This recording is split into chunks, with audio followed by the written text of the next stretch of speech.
my parents. They can watch it after. It's all right. Welcome to the NEPA Scene Podcast, the only live streaming face-to-face arts and entertainment podcast covering northeastern Pennsylvania, offering a true alternative voice in local media.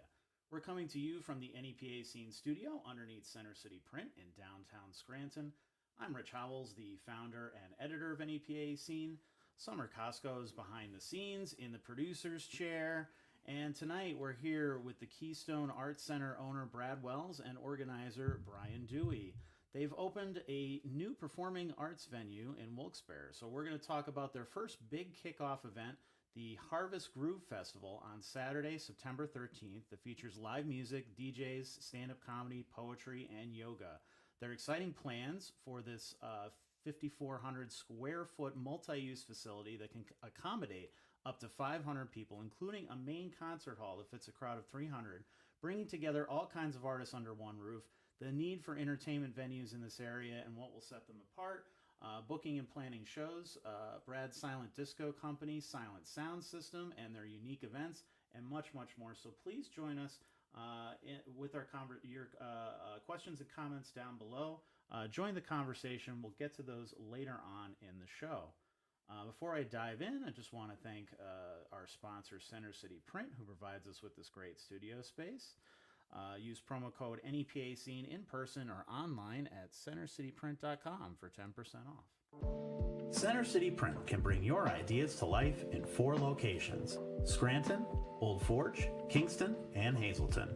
These one-stop shops are locally owned and operated, offering high-quality printed products, copy and print services, and design solutions to help you, your small business, your nonprofit organization, your band, your art project, your event, or any venture thrive. Use promo code NEPA Scene in person or online at centercityprint.com for 10% off. I've been trying. You're not on the Wi-Fi though, right? So I don't think it's updated yet. All right, so let's start by introducing yourselves and tell us a little bit of background about yourself. Brad Wells. I've been a Wilkes-Barre resident for 12 years now. I moved from the Poconos and been a nightlife purveyor for about 26 years. And happy to be here, Rich. Excited about opportunities in NEPA. That's kind of why I made some roots happen here. And thank you for having me on the podcast. Yeah, of course.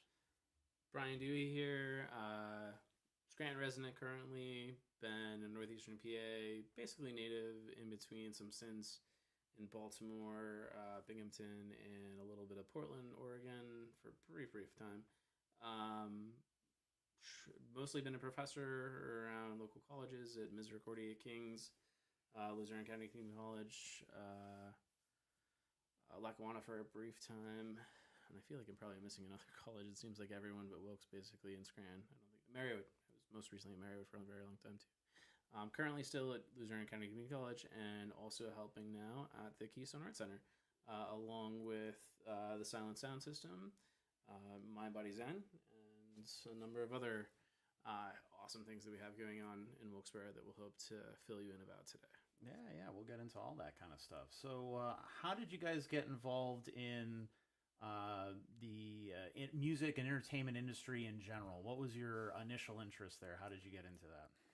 I've personally always been enthusiastic about music. I feel like it's been a journey figuring out about different styles of music and collecting music and sharing music and finding out about bands and the artistry behind different acts. And I feel like our area is a place where you can learn and grow in the music industry and then take it to a bigger audience. And that was an attraction when I moved from the Poconos to here for sure. When I was a teenager in high school, I got into electronic music and DJ culture, and I was doing gigs here in Wilkes-Barre. And I remember first time coming into the city, being 18 and driving a car and seeing the lights. It was kind of like how you feel when you come into New York City. And venues like the Woodlands and Amnesia. I was a part of in Hardware Bar. Um, and so, yeah, that always stuck with me. I saw the trends of the Poconos transferring here to this area and felt like it was an opportunity. So I took that jump, and it's totally paid off in the best of ways and allowed some amazing things to happen. Yeah. I've always been a huge music fan. Thinking back, from this question to like grade school projects where I was most enthusiastic if I could incorporate something musically, saw Aerosmith at Montage in either like 94 or 96, like first major live concert, and knew live music was where I wanted to be and some of the best feelings in the world. And I've always been a huge music fan, huge Biscuits fan, Disco Biscuits, B4L, Fish, Cabinet, Miss Cabinet, love Cabinet, was just saying that to Rich earlier. So I'm very rooted in like the jam band world. I've got kind of involved, at least in terms of the industry, with like street teaming, volunteering. Did that for a long time, got in free shows, and then eventually ended up getting into promotion a little bit myself. Did some shows back at Barton Irby's when Brian Urbanus was in charge.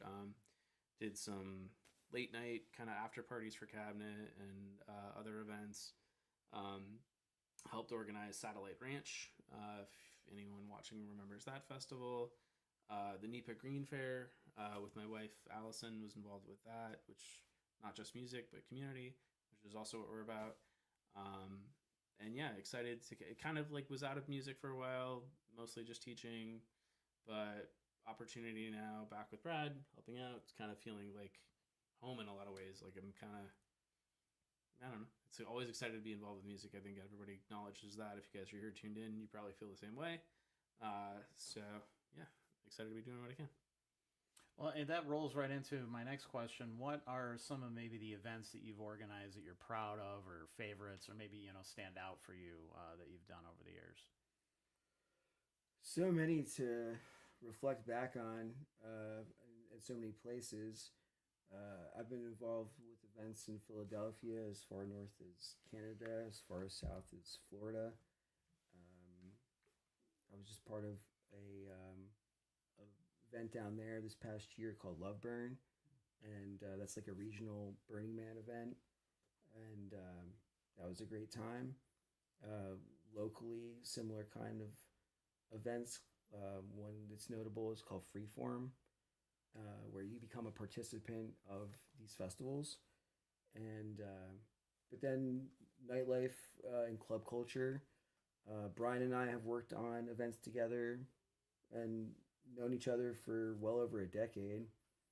So I have a graphic design background and a computer background, and so some of these things kind of like coalesce or cross over. I remember helping you with a promotional flyer for Cabinet. Yeah, you did my little Get Down logo. Yeah, so I think that's the part of the fun of it, is collaborating with other people and bringing out the best in people and being part of a team to make nightlife happen. That's always been a motivating factor for myself, I think also for Brian. And I feel like the best is yet to come. I mean, all the years being around, promoting and handing out flyers and helping other people's events be successful or making your own event successful has kind of led to this endeavor, the Keystone Arts Center, and just happened to be in the right place at the right time to find a building and a property that has room to grow, but also has a sound buffer and off-street parking, which is nice when you're going to an event and not have to worry about where you're going to park. Sure. And our main office is 5 blocks one way, and then I live 5 blocks the other way from this place, and it's very easy to get to off of the exit coming into Wilkes-Barre near the Lion's Hair Brewery. So that's super convenient and cool. And yeah, we're just trying to network and make allies and make some fun times happen. Yeah, I mean, in my response to Rich's question, I mean, I mentioned Barton Irby's, and I was thinking about this ahead of the event, podcast actually, but one of my favorite events was, I think it was Get Down Gathering or something I called it, and like my little moniker, if you will. I wasn't really kind of an amateur DJ for a long time and still am, but It's G3TD0WN, like root chakra. And my ex-girlfriend actually drew this amazing logo, and Brad brought it to life digitally. It's available. If you look up Get Down, you'll probably find it. I did my first actual DJ set at NEPA Yoga Fest this year, so it's cool because it was rooted out of yoga, right? Like root chakra, Get Down. I have a yoga background too. Taught Kundalini yoga for a while around here. I'm out of practice, still need to get back in it, but it's still part of me, obviously. And the root chakra is all about community. It's like rooting in the community. So it's just feels kind of, again, like things fruition, things coming together. But this Get Down gathering at Burton Irby's, it was Cold Town Rounders, if you guys remember them. Awesome bluegrass. Give it up for Chris. Ova, Psych Doom. If you guys remember Ova back in the day. Oh, yeah. And then a whole bunch of DJs. So it was like that kind of variety hour, right?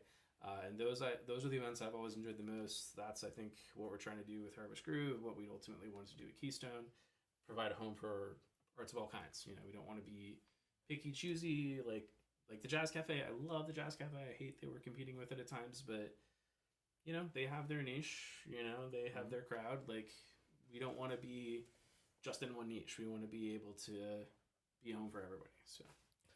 I mean, the gamut of parties and events that I've been a part of range from house parties to warehouse parties where I rent out an abandoned Ames from an owner to being a part of more established place like Caviston's place, the Eleanor Rigby's, right? Or limo bus parties that I got involved with. Too, with ECMC, like, we didn't know it was the same date. Yeah, I was doing these limo bus parties in Philadelphia for 3 years. They started small, and then we kept getting bigger accommodations, where we would be going to different places, and you could stay on the ride or go inside. But then there'd be a live DJ on board, and that led to me purchasing a limo bus and running that for a couple years. It's actually now for sale. Got some interested buyers, but you might be that buyer if you're tuning in. $14.5 is the current price, and if it's 26 people, you can have a DJ on board, 2 screens inside, ability to have a bathroom on board too. Yeah. Well, you run a unique company called Silent Sound System, and I want you to yeah, I mean, you got the shirt there. Tell us how that came about. It came about because I liked the idea of the technology solving a problem where noise ordinance could be like thwarted, and you could have a great time hearing the audio that you wanted in the headphones. And I invested in a system, and then I expanded that system with more headphones, and then I was helping with a festival that we mentioned up at Sally Ranch. That was one of your first with Silent Sounder. And from there, I was like, I think I have some ideas to innovate in this technology.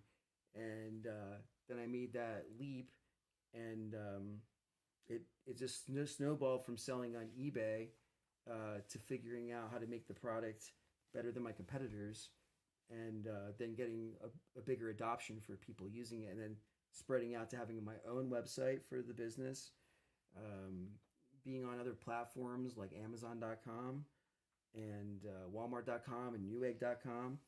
And word of mouth, I can tell anybody, is one of the biggest ways to spread your business, and we were successful in doing that.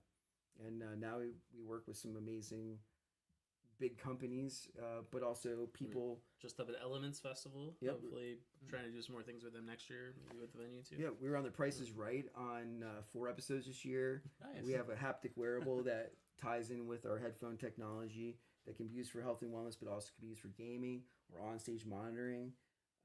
And it's called the Bass Pack. There's another branding for it called Zen Pack. And so that's been a very exciting 6-year journey in that product alone. But the headphone company is now over a decade old. Yeah. Pretty operational, smooth. We've got a great team of people, and we warehouse our own product. We're constantly innovating and going to big trade shows. Now 10 channels, right? It's big news. Yep. We have a system that we feel like will work great in bar and grills to allow the patrons to hear the televisions, and also allow patrons to take their own buds that might be in their pocket and tap into those televisions. Oh wow! And then change the channel up to 10 different audio selections.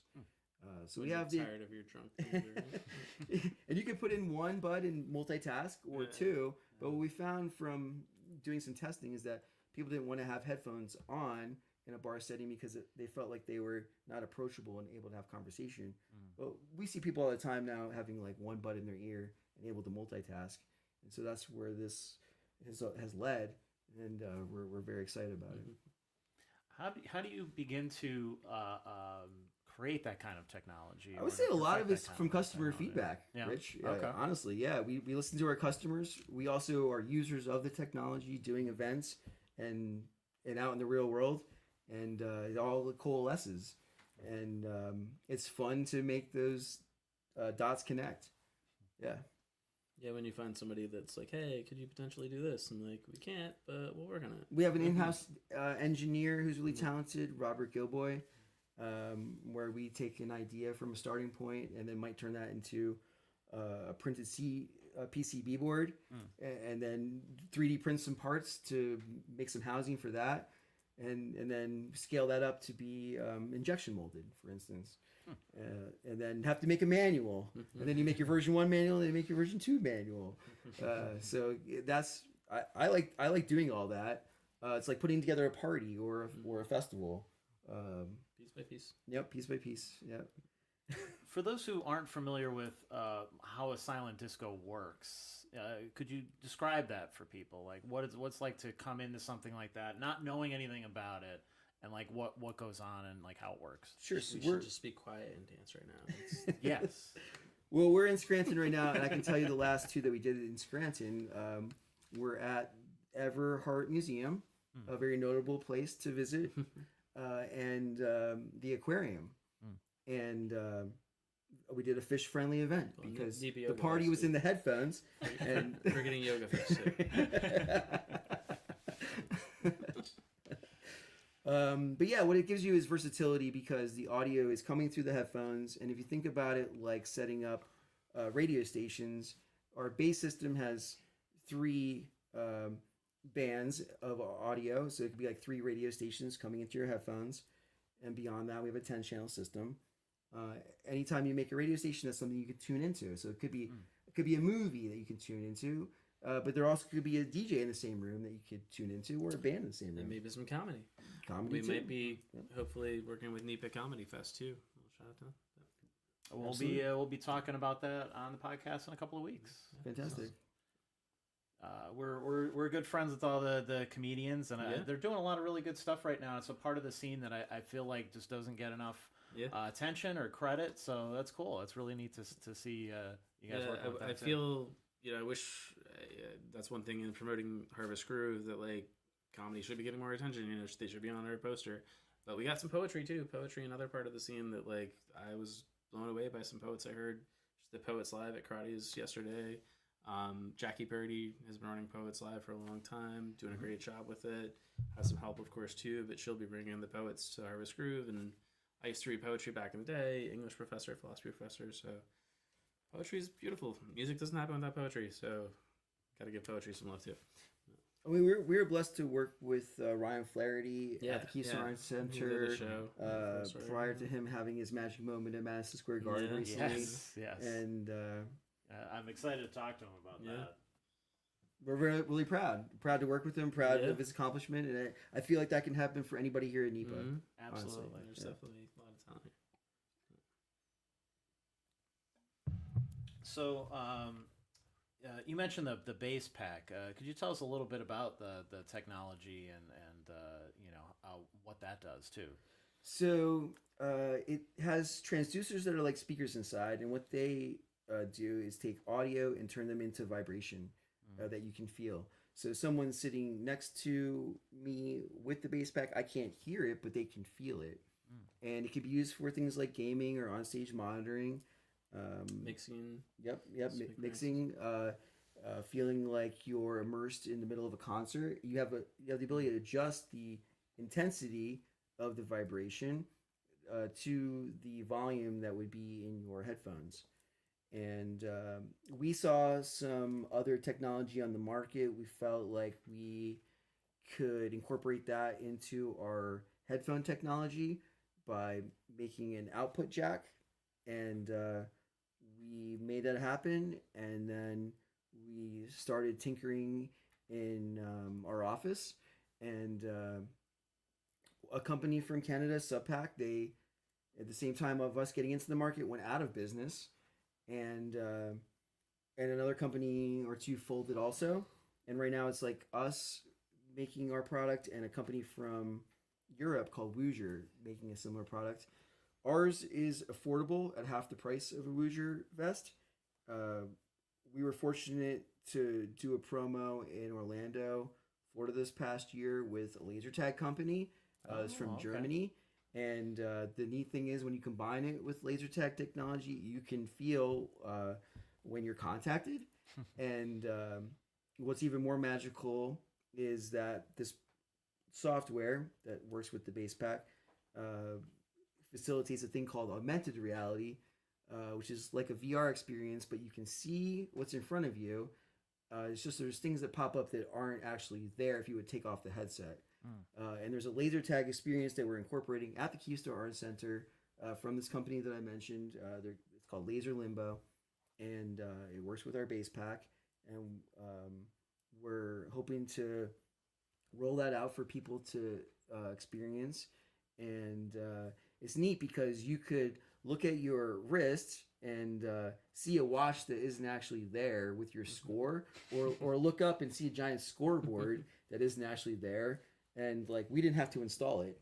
We're running the software, and all the magic happens in the headset. But you're seeing your reality, so you can see everyone in the room, but then also feel when you're contacted with the base pack, which is the haptic technology.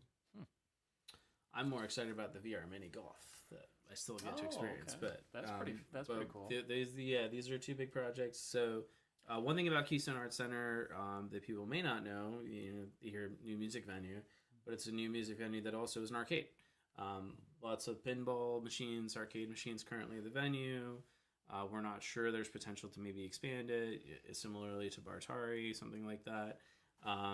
But yeah, I mean, you can definitely experience. Brad is apparently pinball wizard, won a local contest recently this week over at Bartari, last week, something like that. So we're friendly with Bartari. We actually worked with Bartari at the aquarium here in Scranton this past Halloween, and did an awesome party. And all of our machines are actually different than all the machines at Bartari to have camaraderie. And pinball is a lot of fun. You can play against the machine or with other players. And I am part of a Scranton Pinball League. We just wrapped up. I think we're up to like maybe 16 seasons now. And that happens at Bartari. We might start doing a pinball league at the Keystone Arts Center. And we're all about the arts in all their various forms. I love gaming. I love darts. I love pool. I love ping pong. We have a ping pong table at the venue. We have cornhole at the venue. We have some disc golf baskets at the venue. Basketball, roller skating. So yeah, our facility is indoor, outdoor, and the cool thing is we can incorporate all these things. I have a VR background with a company called VR Guest. That I started when we were working on the flotation center, and that was inside of Utopia, downtown Wilkes-Barre, and I was Great Escape Flotation should be reopening this winter sometime. Nice. Yep. So a couple blocks from where we originally got going, and Bryan was very intrinsic in helping me with that endeavor. Some 8 years ago or so, right? Maybe a decade.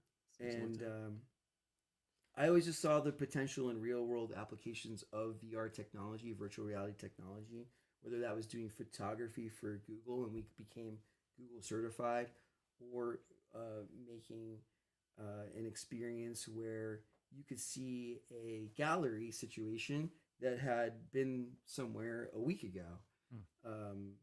So I've had the opportunity to work with different businesses, including Duval Leather, showcase materials coming in, and then the final product, and then they go on a trade show and they can share that with someone.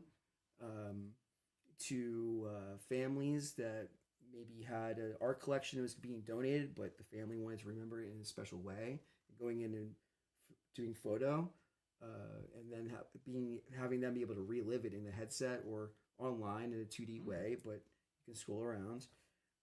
I love technology, and I embrace it, and we are definitely implementing it at the Keystone Arts Center, and I think we're definitely making something special there. There's so much potential for crossover with a lot of the things that we're being involved with, like Silent Disco obviously we've incorporated with Harvest Groove. May even have some bass packs available if people want to try it. We definitely will be rolling them out with the venue at some point, to be available.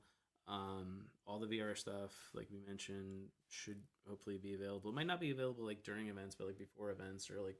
Do we lock in the Wilkes-Barre Power meeting? Yes, Wilkes-Barre Power coming up September 24th. Hopefully we'll show off some of that stuff with them. Yeah, our plan is to unveil a bone conduction style headphone that allows you to get audio through your jawline, but also have your ears exposed to conversation. And you can turn up the volume in the bone conduction headphones, or up or down to your liking, but they're also waterproof, so you actually go swimming with them.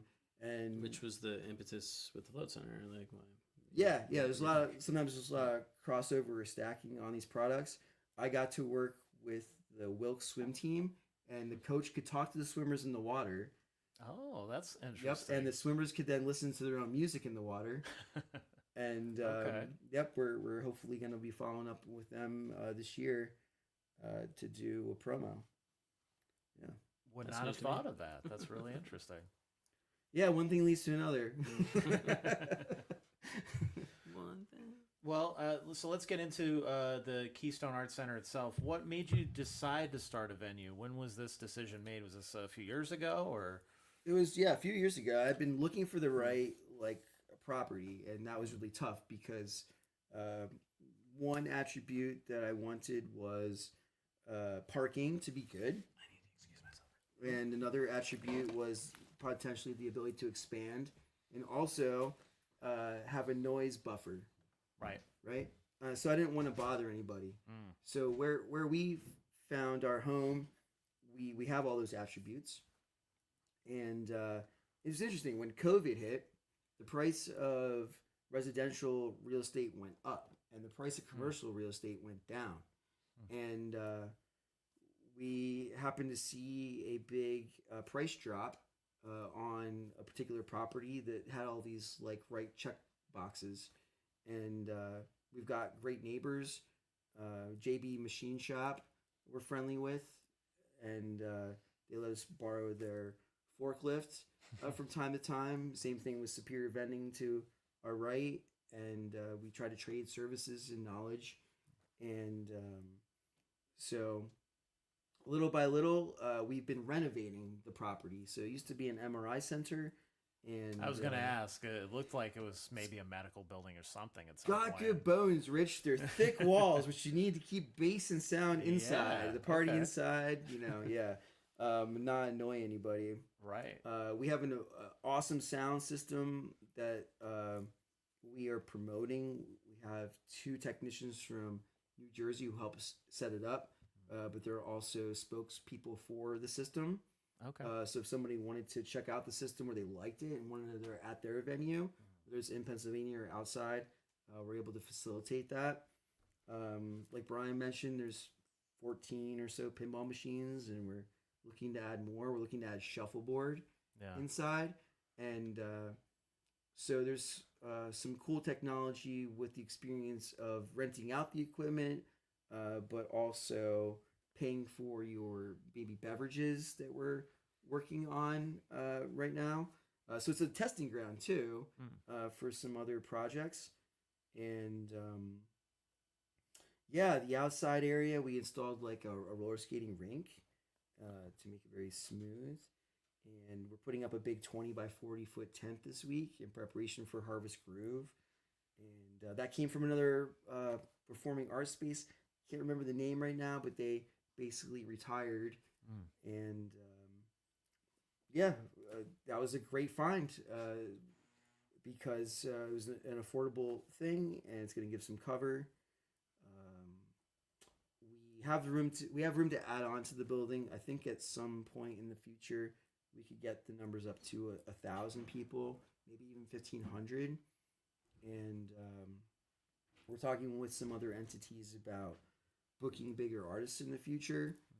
But we're already working with some great artists of a caliber. Yam Yam having back-to-back years at Montage Mountain Peach Festival. Yep. You can view those videos online and see for yourself that these guys are amazing. I saw them there in person, and they were great. Really, really cool band. And they've come to the Jazz Cafe a couple times, so people might have seen them there as well. But yeah, their Peach Fest stuff was definitely a standout. Nick Reilly and the Operators, I got the opportunity to see last year in Philadelphia at Brooklyn Bowl. And amazing. I wish they got to play the whole night. I think Floozies were the headliners, but for me, they really stole the show with their performance. So we're happy to have them same night. Yeah, they're definitely underrated funk soul bands. Yam Yam, a bit more progressive jazz funk, but everybody's mom and papa can enjoy Nick Reilly. I feel like James Brown, which who doesn't, right? Absolutely. What kind of work did this building need to kind of turn it into what you needed it to be? So first it needed walls removed inside, and they were really reinforced because of the nature of the MRI machines that had been there. The roof also was in dire need of repair. I personally was up there with other associates, and we were able to take rocks that were there, and we got a ladder hoist to put the rocks into 5-gallon buckets and get them down and into a truck, and then bring those to another office space that we have to be used as landscaping to repurpose. But we tried to do things efficiently and affordably, and use a lot of our current resources to help repay the favor for people that we know. And that's been working well. It's just that the timeline isn't always as fast as you would want it to be. That's the trade-off. Sure. But we are going to be in place, I think, for a good while. And we're forging some great relationships, and excited about the future. What were some of the challenges that you've had to kind of get this place up and running to where it is? I know a lot of people, I think the public doesn't really truly understand that behind the scenes there are so many hoops that you have to jump through, especially to do a music venue or a venue for entertainment where there's all kinds of rules and zoning and all kinds of things like that. Yeah, so that's the major statement there, was the zoning part. Yeah. Frank Hagen and Associates are a real estate team who helped me with some of that work, and I would recommend them to anybody needing similar kind of work. They were able to bring in experts to speak upon things like traffic and show that it had the right attributes to get a variance, because it was like zoned for medical purpose, and then we're now a performing arts space. Right. But it fortunately all went through, and now we're headed towards a new phase and growth. And we did a lot of work inside. We did a lot of work on the roof. We're still doing work, and we're looking to like add a kitchen next, I think.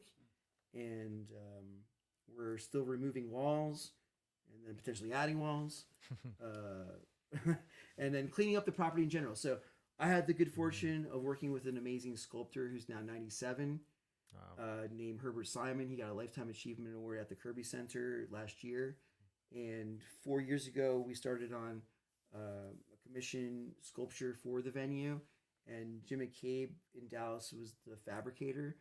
And it just lined up beautifully to be installed and then kick off this year for the soft opening. And him to get his award.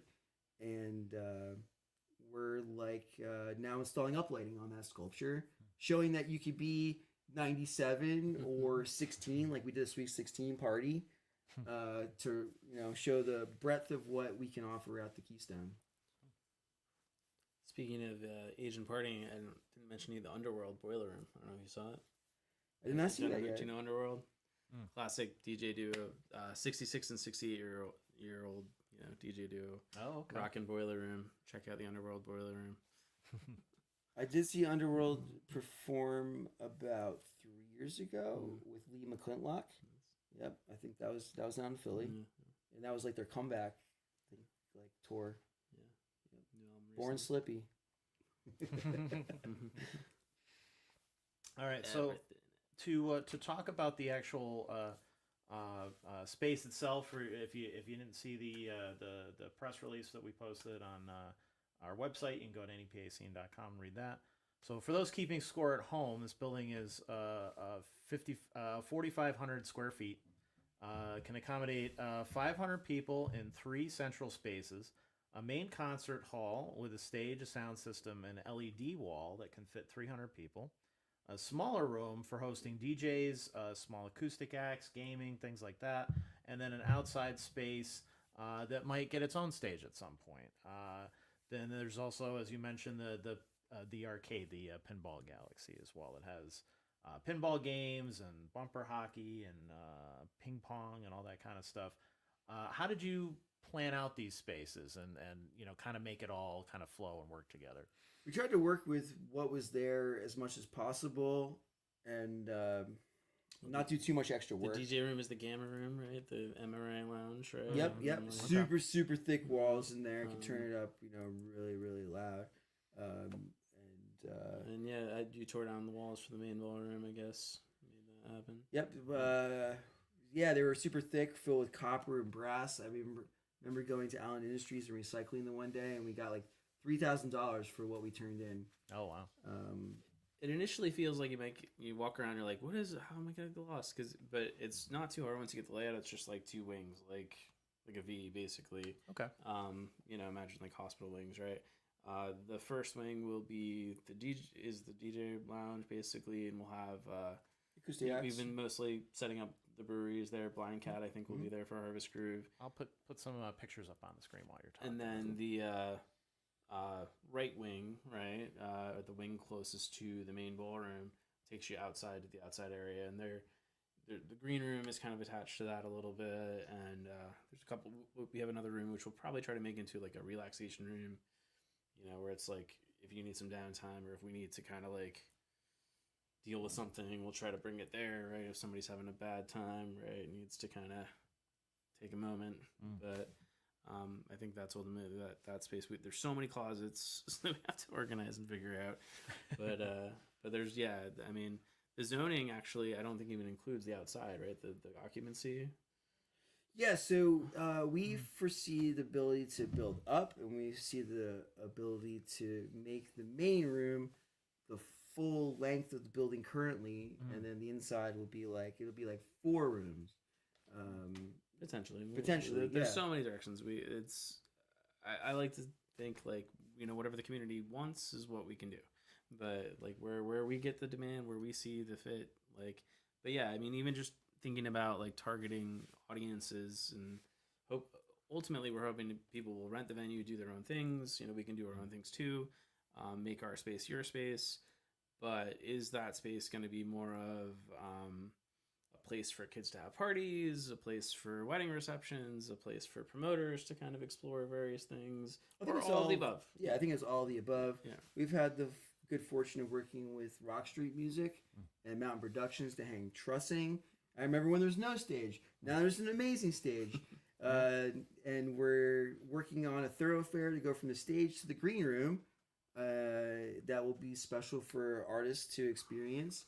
And then a 2-way mirror glass where they can see out, and people can't see them, but they would be like, "Oh, we're gonna be performing next. It's crowded out there. It looks like a good time." And so yeah, we're thinking about the artists too and what their load-in might look like, and providing ample lighting and ease to access the stage. Right. Yeah, you got to make their experience great too. Yeah. Yep. Ben Travers has been really influential in shaping the venue and giving his input. since he is a touring technician. Mm-hmm. And just to plug, well, we mentioned Ben. We were talking to Summer here, Audio Tech as well. We did want to mention on the podcast at some point, we are looking for help with the venue. Like anyone who thinks they have something to offer. Ben is amazing. Will probably, hopefully, be our production manager moving forward, but he's on tour a lot. So we need help as well, especially on the tech side of things, the lighting, sound, right? We do have, people, but it's always good to have a good roster, especially since while we're kind of figuring out ourselves as a venue and like not necessarily in full flow operation where it's like, all right, we got our staff. But what's the best way to get in touch with you for stuff like that? I would say reach out to Keystone Arts Center, Facebook or Instagram, or email keystoneartscenter@gmail.com. You can also go to the website. Brad's number's on the website. Could call him, text him directly. There's a form on the website too. Where yes. You can put in your contact information and it'll go right to our email. Any of those should come to us, and we want to hear from you. So, building on everything that you guys have done over the years, what have you learned from maybe your previous experience hosting and organizing events that you brought into this project? Well, you can't do it alone, and building a team is intrinsic to making your dream happen at any level. And so we're in a building phase right now, but we have some great people working side by side with us, and we always look at what we did past to then figure out what we're going to do for the future. So we're constantly refining, whether that's making signage or figuring out a schedule. And I think we've been growing leaps and bounds in that regard. And we do have a lot of nightlife experience between us and with our friends. And so we've just been like doing different events, whether it's comedy or a DJ night or a memorial party. Yeah. Did you mention Anya? Anne's another team member who has lots of experience, lots of different types of events, working in many different capacities. So social media team, right? That's engaging people and then connecting people to us to showcase them, right? And we are actively looking for help with security and or parking or working the ticket booth or for running lighting or running sound. And we have some Pantel Zoom cameras that we took from another space that we were operating that we like to install, which can give dynamic to the LED wall that we have there, and try and just make it special. So I think we reached out to like Endeavor recently. Well, and but then well, Nick really, Patrick. I don't know what Primal Sounds. Lots of great people doing lots of great things. But yeah, like we have enough staff in this event. I have no doubt will be killer. But there's just so many other things we can do and that we're trying to do. So the more people who are skilled, the more helpful it can be to make those things happen. Well, I know I speak for all my fellow photographers when I say thank you for actually having lighting at all.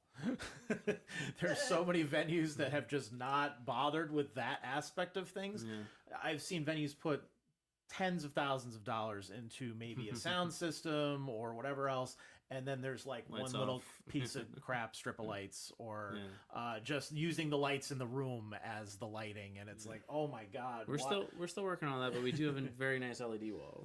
And that's such a huge start. That's like that alone is just visually very interesting, but helps us a lot too, because obviously as journalists and things, we want to make people look good, so when you show up to a place and it's like, we want this place to look as best as it possibly can be, and like show that the environment is that interesting and that cool, and we can't do that without proper lighting, things like that. I feel like it can really enhance your evening when you have someone running it in scenes and to make sense with the audio or visual component. And shout out to Mike Nasser. Yep. Excellent friend and lighting director around here. We're blessed to have some awesome associates, and I had a light up dance floor that I sold to a festival, Carnival of the Arts, and that was like the first light up dance floor that I was involved with. And I purchased another one that I had at a local venue, and it is essentially a giant screen. And what I learned is that you can put it into two modes. One is like visuals mode, you can put anything on it, but the second mode is interactive mode, where there's sensors in the ceiling that can sense where a person is. And you could have that person walking and make flames come up out of their feet, or like koi fish swim around you. Yeah. And when we got this venue, purchased more of these panels, and we actually have a recessed floor right now with carpet on, but is ready to install these special panels as our next like phase with the lighting component. And I think like that will really like enhance people's like time there, seeing that like you might not be a good dancer, but making this effect happen seems magical. Yeah. I did just want to return to the last question too about like what you've learned from like organizing events. Something I've been thinking about just the past couple of weeks, especially mention it to you, like the importance of just vibrations, you know, especially working with Mind Body Zen products, trying to figure out and thinking and researching, learning more about vibroacoustic technology and impacts of vibrations on the body. Like the FDA just approved something to actually cure tumors in the body through vibration, like sound, right?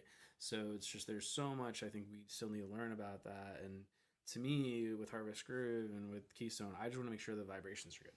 Like if the feelings, the vibes are good, people are going to go, they're going to want to tell people, they're going to come back, they're going to want to make it a home, you know? Yes. It's all about the vibes. You know, and on that too, you know, people want to feel safe. Yes, they want to that's feel the like most it's important a thing. place that they can go. If you don't have safety, vibrations are going to be off. Yeah, you know? and I've seen local venues hurt and kind of fade away because of that. Because certain, you know, they let certain people hang around there, or you know, they work with certain people, and it's just like, yeah, I don't. And because I talk to people all the time at shows and things like that, because I want to get a feel of, you know, what people are talking about, what the word is out there on these things.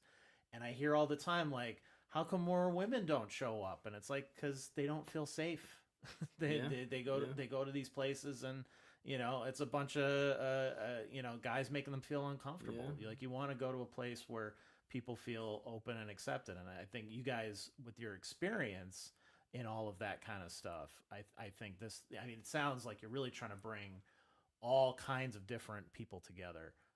So I think that will really play into events like Harvest Groove Festival, which is a little bit of everything for everybody.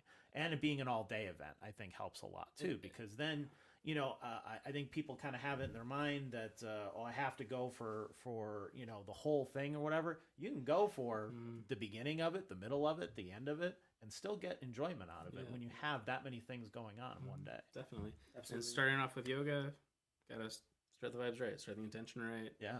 Kind of clears the space, gets the energy, the intention on the right things, I think, you know. Poetry, comedy too, kind of ease into it. So one of the spin-offs from the Flotation Center and the headphone company is this endeavor, Mind Body Zen, and our vibroacoustic products that are meditative technology. So I really didn't have much meditation experience when I was starting the Flotation Center. I thought to myself, if this Flotation Center doesn't work, I'm just going to put this pod in my basement. But amazingly, it worked beyond my wildest dreams in all aspects of life, whether it was college kids or pregnant mothers or people that were in business just looking to get relief from the barrage of what we're experiencing in our world, whether it's an ambulance going by or a cell phone going off. It did well. We became a #1 Groupon business in Wilkes-Barre in like a short time. Shout out to my friend Steve who told me about Groupon. And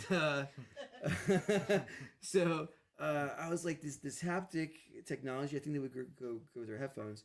Where that led is to us making haptic vibroacoustic furniture. And now we're delving into just an interesting time to be alive. There's these light meditative tools that can make you have a psychedelic experience without taking any kind of substance. They call them sober psychedelics, and it can really like center yourself, but also open yourself up to other people without doing anything illegal. Or dangerous. Right? Or dangerous. Sure. Yep. So we were like using the positive success of these businesses to put into the Keystone Arts Center, to infuse it into booking bigger acts and adding cool features, right? We just were able to acquire extra parking and to really like future proof it. And we were working on that parking lot like this past week and today, and adding lighting, right? Because we think lighting is important. Keep people safe. Yeah, there's so much on our checklist to do to get ready still, but I have no doubt we'll have everything ready and prepared for everybody. We still, of course, will have many things to improve after 9/13 too. So, and that's the interesting thing about it and fun thing about it. It's clearly an evolving space. There's not like, I mean, there's loose missions, and I mean, he obviously bought the venue, had the idea in mind to have a community space, wants it to be a community space of arts for all kinds. But how that will evolve, I think, depends upon the community. You know, like what does the community want? What's the community need? So let's talk about the lineup. There's music by Yam Yam, Nick Greenlee and the Operators, Sarah Hulse and Jesse Moore, Dave Brown and Sean Caden of the Dishonest Fiddlers, Funkbot. We have some, as well as some other DJs. Evil B, Robert, and Justin Thomas. How did you choose these acts and put this whole thing together? Nick really was actually the first person we had on board. Lost Compass Productions, my friend Mickey Scabla, and a couple other people are involved with this production company agency, mostly centered out of Philly, but kind of regional throughout the East Coast. Solar Circuit, another band on their roster. We also have another show upcoming with 2 acts on their roster. November 1st, it'll be Micro Cave and Quay with Newbie Hundo, Ted Wampole. If you guys, Newbie Hundo, local Wilkes-Barre.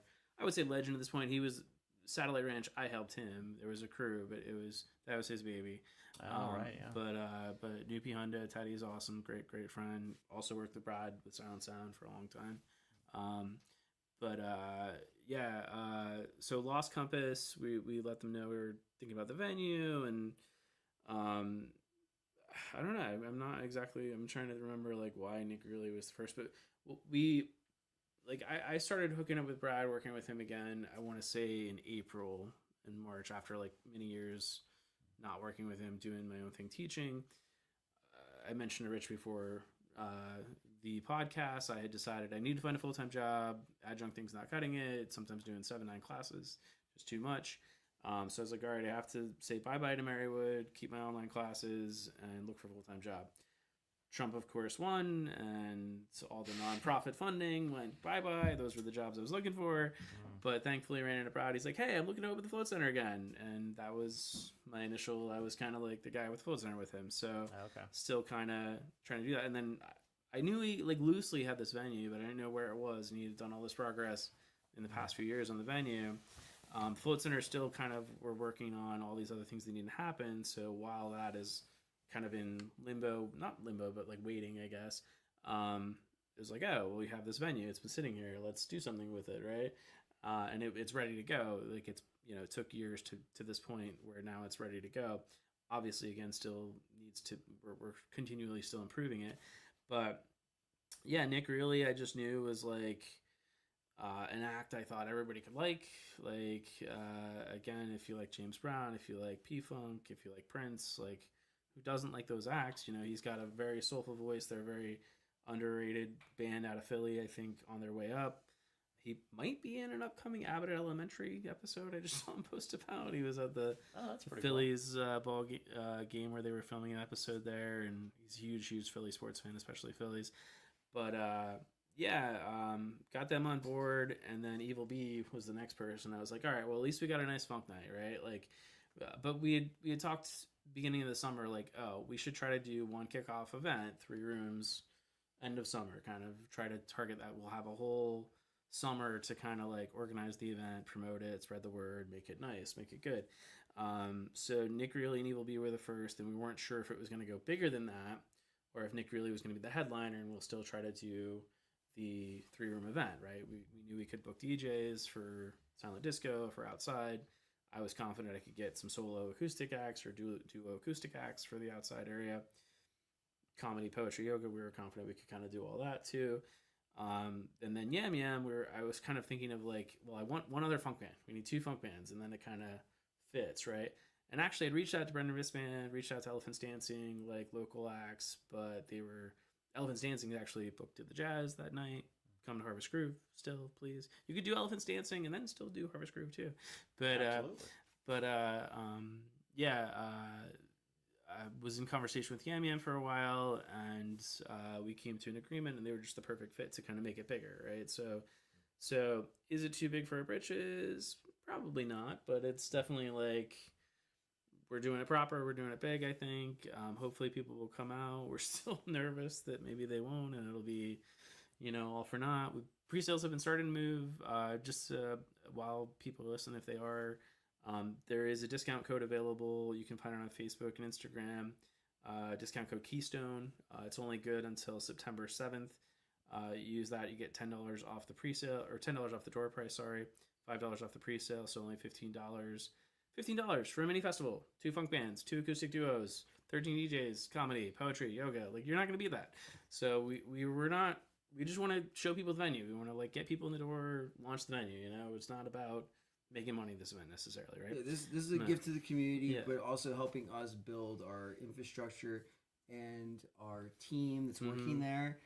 We've like progressively done some different kinds of shows and tested things, whether it's running the box office and having different people be the person giving out wristbands or checking IDs. All that leads to having a smooth night for everyone. And same with sound technicians and lighting technicians. And so we're like, hey, well, let's just up the ante here, because hopefully that leads to us doing even bigger things, which we're excited about. This will only be our 3rd band show as a venue, right? We had a memorial event that brought a band, Strange Brew, great band from Annapolis, Maryland, plays like Dogfish Head Brewery occasionally. Billy from Rock Street was really influential in helping us with that initial show. He's like someone who's super knowledgeable in our area. Shout out to Rock Street. Guys really helped us out. And then Peach Polaroid. Yep. Second band, they were on board. And yeah, we're going for it with this one. Sound checks and everything. And thankfully, we've got Ben Travers. We know we're in good hands with Ben. I've worked with Ben on festivals before. I trust Ben with sound at any event. It's nice to work with professionals. Yeah. I want to mention the comedians too, because those guys tune in often, and they can be like, "Why didn't you mention us?" We have Ryan P. Flattery, Chris Jones, and Ryan Manzo. So you got the 2 Ryans. All great, really talented guys. We were talking about it earlier, but Ryan Flattery was just on Kill Tony on Netflix. Got to perform in front of Madison Square Garden. So he went from the NEPA Scene open mic to Kill Tony pretty fast. So really, really cool stuff. So yeah, they also have an event coming up at the Loft this weekend, Saturday night. I know everybody's going to be Good Things Are Happening Fest, as you should be. But if not, Comedy at the Loft with both Orions hosting. So what kinds of shows can we expect coming up? Are you guys going to be booking stuff regularly? Is this something that like you can come out every week and there's something new, or every month, or what are your kind of initial plans? Feel that. We're definitely mixing it up. We are now members of the Luzerne County Visitors Center, and we're planning an art show. Vince Bonnets was nice enough to come through for 2 different events and do murals outside. and he's been talking with us about doing a muralist event where we have several muralists outside, and I think that could line up here for the fall. So that's exciting. And we have 3 events officially booked, and then there's kind of more irons in the fire, but we're also kind of along the lines of like, well, let's see how 913 goes before we kind of if we spend all this time and all this effort and nobody wants to come out, what are we gonna do? We have to like reassess things a little bit. I'm generally optimistic in my viewpoint. I think that 913 is going to be an amazing time, but also we have certain things that we're trying to do inside the venue with build out. Yeah. And so like I'm trying not to have the build out things or installations conflict with shows and have that obviously clash. you can't do that's the kind of thing we're tiptoeing around. Yeah. Okay. So with strategy. That's where we gotta kind of reassess and figure out. Yeah. But I mean, people want food. We've been talking about doing like a food truck situation outside. Yeah. Kind of like Susquehanna Brewery does. They have like their own, but then they're bringing others. And I think we're bringing in some we've got food vendors too. For 913, Scarlet Fire, Neapolitan, Authentic Pizza. They might not be at the venue until 7. If you arrive and they're not there, they're going to be at Loser and Fall Fest in the day and then kind of coming right from there. So as soon as they can. But yeah, the liquor license, beer is something we need to figure out with the venue. Do we want to partner with breweries? Do we want to go for the liquor license? Do we want to go for BYOB potentially? Right now we've been fortunate to pair up with Five Mountain Brewery from Five Mountain's Shitty been great. and Blind Cat Brewery. Yep. This will be our first event with Blind Cat. Here and Now Brewing will also be in the house. 913, they're actually going to be serving cocktails though, not their own beer. So they'll be the first time we'll have cocktails at Keystone. And vendors, we've had some people on our behalf, but also internally bring vendors to events that we've been doing to showcase their wares. We've been talking about doing like an indoor flea market, for instance, which I think would go well with where we're at. But the 3 shows we do have upcoming booked, if you got any of these handbills on the back, it does say in the queue, right, coming up. 10:25, we have an ecstatic dance event with DJ Shook, a friend of Brad's from Philly, correct? Mm-hmm. And we'll also, I'm sure, have yoga, crystal bowls, kind of like make it more of a yoga-centric event, right? There might be like a DJ party after the ecstatic dance yoga kind of part. 11-1, Micro Cave and Quay with Newbie Hundo. We'll have Randy Skills, Pen Pal, 2 old names if you guys remember them at all, DJs. DKM, our friend David Kutzmarks, and DJ Array, another new young guy, Mike James. 11:15 will be a Grateful Dead cover band and a Fish cover band, so hopefully people come out for that. Of course, the Kirby has a great show that night too, in the Chandelier Lounge, AJ Lee and Blue Summit, and Deadgrass, I believe. We'll probably try to stagger things to be a little later and kind of maybe do a deal where it's like half off ticket if you're going to the Kirby show too. But yeah, mostly Grateful, awesome Grateful Dead cover band-ish, up-and-coming Fish cover band. And in the Gamma Lounge, we'll kind of run Disco Biscuits DJ mixes just because I love the Disco Biscuits. So you guys will be getting touring bands. That's a possibility as well. Yeah, I mean we've been getting hit up a little bit. Hit the Lights. I don't know if you remember them. Mm-hmm. We actually had a chance to host them, but of course they went in 913, which was the one night that we had like the big event plan for it. So like I mean, if the right opportunities arise, like we've got a nice show. I don't want to mention yet because it's not solid, but hopefully we'll have at least like one big show in January, potentially a big one in February. And I think that's kind of like the pace where we're at, where it's like 1 or 2 events a month. We want to just like figure things out, make sure we have time to improve upon the venue as we want to improve upon it, right? So that we can kind of not, get in too over our head, right? Absolutely. Well, my next question actually is a question that somebody had in the comments, so I'll read this. From Robert Jones, he said, how can a band get in touch with the venue to discuss playing an event there? So the contact form on our website is one of the easiest ways to make that happen. Our email address is on there too. Keystone Arts Center at gmail.com. But that form will go right to our email that we look at Monday through Friday. Yeah, we did. I actually just heard from this acoustic duo, Peaceful Outlaws. I think they're in Lancaster and Danny Lynn Furiard. And so I didn't know who they were, but they're on my radar now. So that's all you can do is reach out, get on our radar, and then, we want to work with promoters. If you want to throw something, we'll try to make it happen. But we just have to make sure the venue is getting some money and we're not kind of working for nothing, because, typically a band show is going to obviously involve a sound engineer. We would need somebody working in concessions.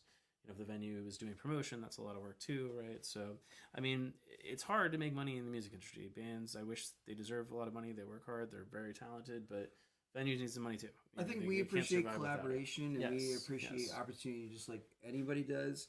We're willing to host an event, and we want to have people have a good time and a good experience. And I like to support local, so there's Musical Energy downtown. Support your local music stores. Joe Nardone's Gallery of Sound, phenomenal store like Musical Energy. Support what's local, and you'll find out about opportunities and or local music. So I'm hoping that we can cross promote other artists, but other businesses here in NEPA. Yeah. I don't know if you know this, but there was a venue in Oliphant called Keystone Stage. Yes. And the proprietors of that venue, we were friendly with, and when we were figuring out the name for our venue, we had them come down and tour our space, and we were going to cross promote larger shows with them and smaller shows with them. Oh, okay. And the unfortunate thing is that the roof collapsed on their building this past year. Yes. And they had to close up shop, but there's not a lot of venues in Wilkes-Barre and or our area right now. Mm-hmm. And I've seen a lot shutter, and we're trying to be a refuge for up and coming acts, but also established acts moving forward. I remember the other side, Bottlenecks, Hardware Bar. Yep. It goes on and on and on. And so, there's people that want to perform. We would love to showcase those performers and, have camaraderie and good times. The revelry. and that's what I think a lot of people, especially our audience, is a lot of local musicians, and they want a place that they can put together a show for local original music, because there's so few opportunities for that now. The number one thing that I hear about the music scene or the art scene in general around here, the number one thing people talk about is there's not enough venues. So obviously when one pops up, it's big news for everybody, and they all want to know, all right, how do we get in here? How do we do this? That sort of stuff. So the intrinsic thing is, this endeavor is independent, and we are open to ideas, and we welcome those ideas. And we also want to support local, like we mentioned, and spread the word. I would say, let other people know about what we're doing. If you have any ideas, let us know about those ideas. Yeah. And I think the best thing that people can do who are listening to this is to show up. If people see you out and they see you supporting the scene, then they are willing to also come to your show and also say, hey, don't you have a band? Why don't we book you too? That sort of thing. I think there's a lot of people who maybe spend a little too much time on social media and not enough time actually going out. And I know a lot of artists are wallflowers, and maybe that stuff is a little bit difficult. But it's not hard if you're a music fan to show up to a show. It's not a hard thing to do. I think we're all proud of our experiences. Yes. And I like going to other places and venues to see how are they doing it. What can we incorporate into what we're doing, whether you're a band and you might incorporate something into your band or into your space, to make it great, right? So I think our venue is a collection of our nightlife experiences and just music experiences, and so even if you just come out and you maybe aren't necessarily excited about the music that night, but you could just give us feedback on what you think about the space. Well, that's going to help the space get better for when you want to do your show there. Absolutely. Which we're totally all open ears about. Yep. Yeah. Multiple bathrooms. I think right. I think porta potties outside. Lots of space to run wild. Make a fire outside. Sit by the fire. Yeah, those kind of things. Right. Yeah. Yes. As a guy with irritable bowel syndrome, I hear that and I go, okay, I'm good. All right. Relief. Yes, that's true too. Yep. We were thinking about doing like a thing with lockers too, where like your wristband or your phone will open a locker for yourself. Oh, that's a great idea. Yeah. Yeah. Just for comfort and peace of mind. That kind of system I've been working on now for a couple of years using near field communication technology. And it's exciting to do that stuff. That's what I get excited. That's what I get out of bed for in the morning. I was gonna say this is really this project is just giving you more excuses to get involved with more technological Absolutely. Stuff. 100%. Yeah. Showcase what we do, but also get feedback from people, and also implement ideas too. Yeah, and just make it unique. I mean, if we can get the VR mini golf and the VR laser tag going, and you could do that before a show, like. Yeah, maybe you're tuning in and you want to like help us do a run through, gratis run through. If you contact us, you're like, oh yeah, I want to experience the VR mini golf for half an hour, an hour. We'll run through it with you just to test our team on running it, because that would be helpful to us. We try to give back. I think I did just start to a Facebook group, the Keystone Arts Community. So if you're interested in helping the venue, search that group, find us. Again, that is meant to be a hub where it's like, if this venue is going to succeed, it's going to take many, many hands. It's not going to be just the team that's getting paid. Like, I've always been a firm believer that like if you print a flyer and you put like a code on there, and that flyer gets you discount at the door, and the person who promoted it to you gets some a check or something. Some help for their effort that everyone's winning here together. Yeah. I've always loved that stuff. And so that's why we printed flyers for this event. And depending on where we go with trajectory, I mean, the one thing we've been discussing, which we may end up rolling out, is some sort of like membership, right? Where you pay $50, you're a member for the year, that gets you XYZ, right? And discounts at the float center, discounts at the tour, discounts if you want to like run your own event. We have the arcade, so we might do like open arcade hours, which could be free if you're a member. Open mic could be free if you're a member. Otherwise, you pay if you're not a member, right? So it's we've got ideas. We want it to be a community-centered thing. Who knows where we'll go with it? And I'm sure. Now, this is a 21 plus event, the Harvest Group. Yes.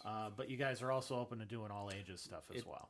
The venue operates better as an all ages venue right now. I mean, we don't have a liquor license. It's not about being a bar. We don't want to be about being a bar. So that's trying to figure out how can we sustain ourselves without being a bar or restaurant. Which maybe we end up doing that. But even if we do, it's not necessarily going to be about like always getting drinks. We could still end up running all ages events. We can do a business soiree equally with doing a Sweet 16 to having it be. I think we did that all ages was that was with Peach Polaroid. Yeah, that was the only one we did all ages. One of the standout artists was Gracie B, who's 14, and wowed everybody. That was a lot of fun and a feel good moment. Yep. That's been, I think, the youngest person to perform as of now. Unless you include Josh's daughter. Karaoke, I think we talked about. Do different things. Maybe. Yeah, I'm not a karaoke guy. I mean, so I hear feel you like on it that. doesn't quite fit But- the vibe of the venue. We want it like it's arts, you know. But karaoke, But- if we end up being a restaurant bar, The then neat thing it is there's enough space to do multiple things in the Yes. same night, and Could that have was always karaoke in one room. something that I thought would be special for the area. I've thought about other venues, and it's like, oh, geez, you getting locked into just one thing for the whole night can be fun, but isn't it cool that you could go experience something else and then something else? Mm-hmm. And you don't even have to leave the building. Don't have to leave the building. To a Yeah. own event show. Yeah. So that was an attractor for this property when we were like getting involved with it. Indoor, outdoor, multi-room. I think we had a couple more comments, and then we'll start to wrap up unless there's anything else you guys want to talk about. Let's see. We got Billy says both are trying to keep Wilkes-Barre alive. Thank you both for your hard work and efforts. You guys are the killer bees. Is that Billy from Electronics? Yes. Yeah. Check him out. He was fun. Saw him at your open mic the other night. Yes. He's great. Very nice guy, and definitely doing some stuff that's different. Yeah, very unique. Yeah, very fun too. Yeah. And Dick Murray says patron saints of Wilkes-Barre. Hopefully. And I'll put up the contact information that you posted in there early. So one thing I wanted to get your guys' take on this. Since you guys are have done some DJing over the years, you guys have some experience with that. I definitely hear from a lot of local musicians that complain maybe they're not getting gigs or whatever because they're being replaced by DJs. Yeah. That DJs are taking over like these evil plotting in the corner, that sort of stuff. And then they're like, well, those guys are just they're just press and play, and I'm having to do all this and that. So when you hear stuff like that, how do you respond to that? What is your take on that? I'm a longtime record collector, CD collector. My dad had an incredible collection of music when I was growing up. Got me and my sister into Sony Music Club and BMG Music Club, where you could, spend 10 cents or whatever and get 12 discs for free type of thing. And then, keep picking music from there. I think the first thing I ever read was a Rolling Stone magazine when I was growing up, before the Bible. So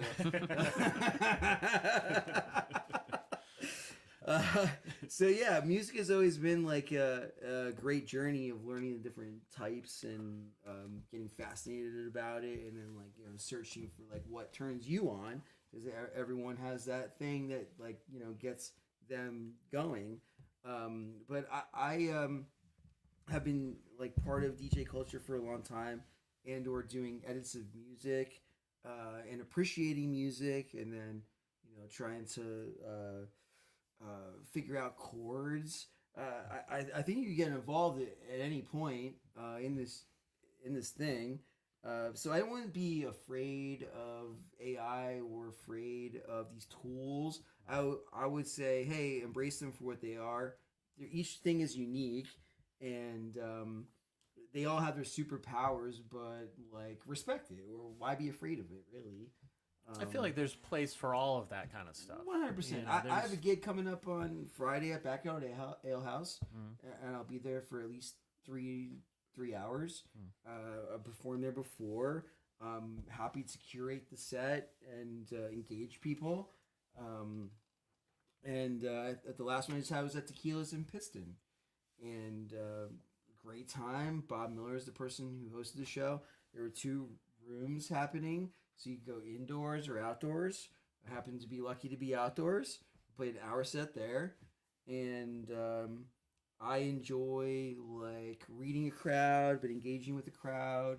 And I respect bands as much as DJs. I think they can coexist. I mean, look at acts like Linkin Park that are bands that have a DJ in their Sure. in their act. One of my friends his name is Dave Mass, and he is now part of a touring group of musicians where he's the DJ for a Linkin Park cover act out of Philadelphia, and he got to talk with the actual DJ from Linkin Park and got vinyls to like play on stage. Yeah, so I just look at it like a fun thing. I think this crossover with theater even. I've been a part of Fringe Festival, right, and providing headphones and entertainment at the Cultural Center, Old Time Charlie's, Canteen Park, in the park, by the river. I mean, it goes on, and there's fun to be had if you want to have the fun. You don't have to stay inside all the time if you don't want to. I love like meeting new people and conversing with people, and I think that is culminating at the Keystone Arts Center. And yeah, I'm looking forward to more events like Harvest Groove and collaborating with people. Yeah, I would just say in response to that question, I mean, making money in the arts is hard, period. You know, like not just being DJ, painting, poetry, comedy, like, I mean, for many people, it's a passion project. Like, if you're bitter about gigs and want gigs, go to the Electric City Music Conference panels on Friday. Yes. I would say make demos. Yeah, and it's about, like, whether you're a DJ or a band, like, make demos. You can't deny that it's about how you get yourself out there, get feedback, how you promote yourself, how you network yourself.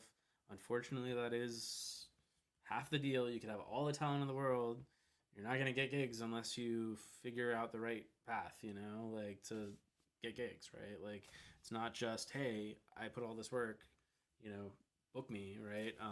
DJs put a lot of work too, like plenty of them do. So all the other arts, you know, poets, some of these poets could spend hours writing one poem and they just go read it at a poetry reading. They're not expecting to be booked and paid for it. You know, they're doing it out of their passion, out of their love, and arts heal too. Like, it's healing. You know, if you're doing arts, if you're playing in a band, you're probably getting a lot of value out of it, whether you're getting paid or not. I think too, there's a room for, you know, everybody has creativity in them in some form or another. And it just comes out in different ways. Exactly. You know, I like to write, so, you know, that's the way it works for me. I love music, but I don't think could play an instrument. I just don't think that my brain works that way. Yeah. You know, maybe it could if I had the right, you know, training or lessons or whatever. But that's just how it comes out for me. And I think it's in the same way in the music industry, it comes out for different people too. You know, some people, it works with DJs, and what you guys are doing is so creative because you're expanding upon the idea of what a DJ does. You know, yeah, there are, you know, there's probably some guy who, you know, just has a laptop and he presses play and he doesn't know anything else. But there's other people that are doing all kinds of interesting creative stuff.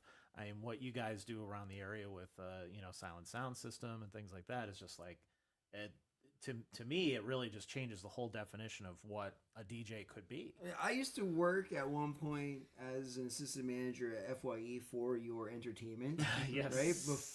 And that was after it was the Wall. I think right? they just closed the one in Viewmont Mall. Rest in peace. Interesting store. Love to be a part of it. But the thing is, I already got off track here. Yeah, just music can be fun if you want it to be, and definitely is a journey. And I, even when I was at that record store and seeing how things were alphabetized or put into different sections, there's, I guess what it is there's so many subgenres or new genres to even be made of music. Yes. Right? And this cross-pollination of you know, one artist leading into, like, you know, another artist, right? Don't be afraid of the DJs, be afraid of AI. And be careful on Spotify with AI. I've already, like, been bombarded. Like, there seems to be a thing where it's like, if you like some artist from the 70s who hasn't released anything in forever, people will just hijack it and then put AI things, and it's like you're already following that artist, but it's not the same artist. I mean, so we have some incredible tools right now, like Spotify. I would say is an incredible tool. But there's tools like SoulSeek that a lot of people don't know about as a way to find or trade music. And that whole application ended up being originated from people that want to trade dub plates. And dub plates are like a vinyl pressing that can only really be used about 10 times before the audio degrades to where you can't actually hear it good anymore. And they wanted to trade these recordings. And it was around since like Napster times, and it's still going. And it's just sometimes cool to go on there and see how people catalog their music. Yeah. Right? And then you can send them a message. Sure. I mean, it's incredible. I mean, I've been a part of LimeWire and Napster and torrents and everything. And these are all just ways to find music and share music. But you know what? Go out and support shows and your favorite artists. Buy merch if you really like an artist. These are all ways that will help people keep growing and doing what they love. Right? Because if you keep pirating something, it's not really giving back. Or spread the word about it. Help promote it. Yeah, help promote it. Yeah. Find ways to give back. I mean, that's how I started, just flyering, street teaming. You know, we've had some people help us with the venue, with events, and I'm sure we'll need much more help. So. Or there's a music program that you're getting and you have it crack program and you torrent it or something, but then you are able to sustain from that and you can give back and actually pay for it. Hey, do that if you can. Those were magical moments when I was able to actually be like, I could pay for Photoshop? Okay. I could pay for Creative Suite? Okay. I'm going to do that. I could pay for Ableton finally? Hell yeah. I still can't pay for it. Well, I mean, when you think about it, I mean, music and technology are so intertwined. When you know everything from the electric guitar to who was the first people to sit down and sample music, which then became hip hop, which became now, I mean, really the dominant genre, and at least in the United States, in terms of what people are listening to right now. So, I think there are ethical ways to use AI and things like that too. I think the way that people are doing it right now is highly unethical. There's probably a few out there doing there are definitely, we'll let the lawyers and stuff sort that stuff out. But algorithms are a thing. So it's all being scanned, and I think Ben Jordan is a pretty awesome purveyor of technology and music at this point in time, where you could see where a piece of music gets someone to use something like a sample and it gets flagged, right? That's why your music might get taken down from YouTube. Right. They're using the algorithm to scan it, right? And then it either gets positive or negative for being original. Yes. So it's hard to fake the funk in that regard. I mean, right? So yeah, I mean, tools are usually how you wield them. You could take a sword and cut a banana and share it with your friend, or use it for something negative, right? Sure.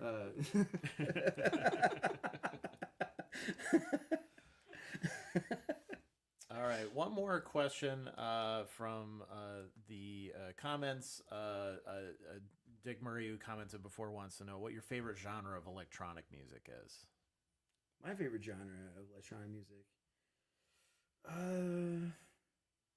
I have a really big collection of house music, both on vinyl and CD. So I would say that's probably the number one.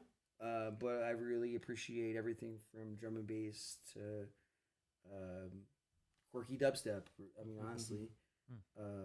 So, yeah, music has always been near and dear to me, and I like it all. I like there's country music that I like. Red Solo Cup. That's a favorite country song of mine. Just let you know, right?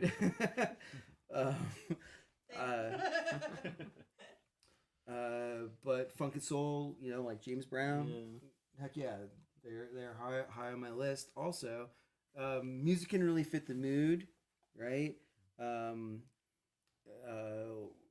Or be a release for you. So that's kind of how I sometimes pick my music, right? Road trip or the people in the room or the people in the car. I want to like maybe appease them, and so that's how I might pick it. So I have fun doing that. I guess house music has always been like He's something. a house that, guy. You're a house guy. yeah. But there's also a lot of hip hop that I do like. I love instrumentals of like all music. My dad's like really big into progressive rock, although he had a crazy '90s rock collection. You know, whether it was Pearl Jam or like Stone Temple Pilots, and before I would even get this stuff, and or U2, and I would just like listen to all that. That was also a lot of fun. But I also would be like recording off the radio when I was like a kid. On tape. On tape. And then putting the tape into like the Walkman and then like mowing the grass to it or being on the bus to it. And this was like music that my parents would never buy for me. I was like, oh, I got something special here. You know? Z-Rock, right? I used to do Z-Rock 50. Like You're more of a jam band guy? Originally, yeah. So electronic genre is not quite electronic genre, but the Disco Biscuits, whether or not you're familiar with them, they're like right on that cusp of DJ band we've been kind of talking about. Right. Yeah. You know, Camp Disco was up in Montage for a long time. You know, probably like the pinnacle DJ band festival for a long time. Now there's a bunch of other ones rivaling. A String Cheese Incident does a couple, Halloween, and Electric Forest out of Michigan. They're kind of in that jam band crossover area, but they're much more bluegrassy all over. The Biscuits are a little bit harder, a little bit more electronic. So they've always been a favorite of mine. If I was going to go like specifically EDM genre, probably like techno, tech house, like Ellen Alien. Like not some super hard techno is like just too much for me, but like if it's techno and it's like vibing or like deep house, tech house, you know, that would be my genre that of preference probably. Used to love dubstep, old school dubstep. I feel like it's been bastardized through like Skrillex and too much of the wompiness. I mean, there's still good stuff out there, but some of it's just like just annoying noise anymore.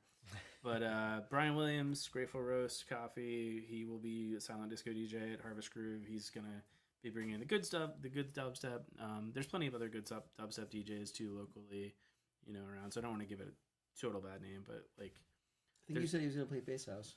He's doing dubstep, UKG bass house. Yeah. There you go.